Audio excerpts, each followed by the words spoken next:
transition from mindset to money making activities. So we talk about money making activities in my coaching, which recruiting is the number one money making activity that you can do. Without recruiting, you're not going to be working buyers and sellers if you're running a brokerage in the team. So recruiting has to be on the forefront of your money making activities. In addition to that, though, it's training, getting agents, increasing courage and productivity, providing the support, marketing, lead generation, culture. All of these things affect money making activities. So we have to plan money making activities through time management, which is really important. So we jump into time management when I go into coaching. And this is one of the things that my old coach told me this one, I'll never forget it, which is time stands for that is my excuse. You hear all the time that agents will say, well, I was going to prospect, or I hear it from my broker client customers, I was going to recruit, but I just didn't have time. Remember, when you say that, that is my excuse, because if I've it never was heard that important before. for you would have done it.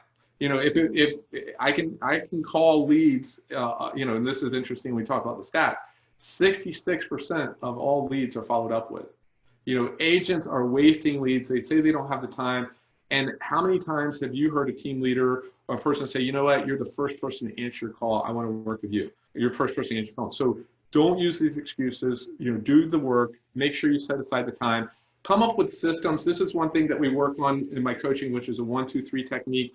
If it's important, like recruiting, prospecting, those are all ones. Those things we do first. If you've ever read the book, Eat the Frog, the hardest thing to do every day was to eat a frog. So if you're going to do that, you're going to do it first. That was the moral of the book, which is a great book.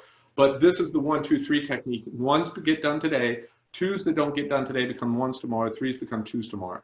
So this is what I would do for the time management side. And I threw this out there just so we can kind of talk about like what an ideal broker weekly schedule would be.